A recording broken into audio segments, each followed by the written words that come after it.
10 November 2025 সন্ধ্যা 6:50 নাগাদ দিল্লির লালকেল্লার কাছে ঘটে গেল এক ভয়াবহ দৃশ্য।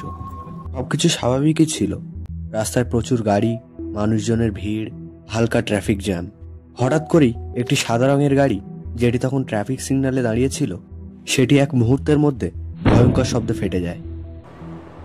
जी बिल्कुल, देखिए राहुल जी, जो तस्वीर मैं आपको दिखाना चाह रहा हूँ वो देखिए कि जो हादसा हुआ वो कितना भयावह था।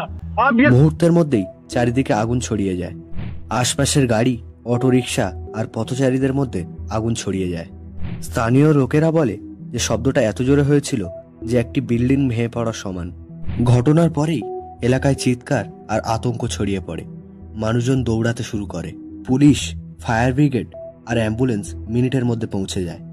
ঘটনাস্থলে আগুন নেভাতে নেভাতে সময় লেগে যায় প্রায় আধ ঘন্টা। এখনো পর্যন্ত জানা গেছে যে এই বিস্ফোরণে 8 জন মতো মারা গেছে আর 20 জনেরও বেশি মানুষ আহত হয়েছেন। আহতদের মধ্যে কয়েকজনের অবস্থা বেশ আশঙ্কাজনক। প্রথমে সবাই ভেবেছিল হয়তো গাড়ির ভেতরে থাকা গ্যাস সিলিন্ডার ফেটেছে, কিন্তু পরে তদন্তে উঠে আসে কিছু অস্বাভাবিক তথ্য। পুলিশ গাড়ির নম্বর ট্র্যাক করে জানতে পারে এই গাড়িটা একসময় এক ব্যক্তির নামে ছিল, যিনি আগেও এক সন্ত্রাসবাদী নেটওয়ার্কের সঙ্গে যুক্ত ছিলেন। ফলে তদন্তকারীরা এটিকে এখন সাধারণ দুর্ঘটনা হিসাবে নিচ্ছে না। বিস্ফোরণের ধরন দেখে তারা মনে করছে হয়তো এর পেছনে কোনো বড় পরিকল্পনা লুকিয়ে আছে। এখন তদন্তে নেমেছে দিল্লি পুলিশ, এনআইএ এবং ফরেনসিক টিম। তারা গাড়ির প্রতিটা অংশ বিশ্লেষণ করছে।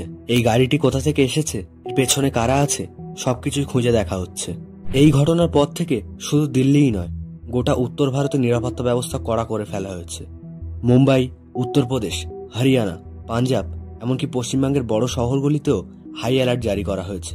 সারা দিল্লি জুড়ে চেকপোস্ট বসানো হয়েছে। প্রতিটি গাড়ি, ব্যাগ, এমনকি বাইকও পর্যন্ত চেক করা হচ্ছে। বড় বড় জায়গাগুলিতে পুলিশ এবং বোম স্কোয়াড নিয়োগ করা হয়েছে। সাধারণ মানুষকে সতর্ক থাকতে বলা হয়েছে। অচেনা জিনিস, ব্যাগ বা সন্দেহজনক কাউকে দেখলে সঙ্গে সঙ্গে পুলিশকে জানাতে বলা হয়েছে। তদন্তকারীরা বলছেন এটি কেবল একটি হঠাৎ ঘটে যাওয়া দুর্ঘটনা নয়, বরং এটি একটি বার্তা। হয়তো কোনো সংগঠন দেশের মধ্যে আতঙ্ক ছড়াতে চেয়েছিল, হয়তো এটা ছিল একটি টেস্ট ব্লাস্ট। যদিও এখনো কোনো সংগঠন তাদের দায় স্বীকার করেনি, কিন্তু পুলিশের সন্দেহ কিছু জঙ্গি সংগঠনের দিকে, যারা আগে এমন ছোট ছোট হামলার মাধ্যমে পরিস্থিতি যাচাই করে বড় হামলার পরিকল্পনা করে। দিল্লির রাস্তাগুলো এখনো নিস্তব্ধ। মানুষজনের মনে ভয়, কেউ জানে না এরপর কি হতে পারে। রাস্তায় পোড়া গাড়ির গন্ধ, পুলিশের সাইরেন আর মানুষের আতঙ্কে ভরা মুখ, সব মিলিয়ে যেন পুরো শহর থেমে গেছে। এক মুহূর্তে শহরটি হয়ে গেছে আতঙ্কের প্রতীক। এখন গোটা দেশ তাকিয়ে আছে একটাই প্রশ্নে, কে বা কারা এই বিস্ফোরণের পেছনে?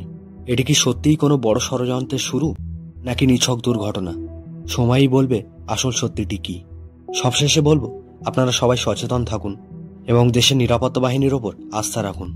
এই ঘটনা নিয়ে কোনো আপডেট আসলে আপনাদেরকে জানিয়ে দেওয়া হবে। আর ভিডিওটি ভালো লাগলে লাইক করুন, চ্যানেলটি সাবস্ক্রাইব করুন আর কমেন্টে আপনাদের মতামত জানিয়ে দিন। ধন্যবাদ।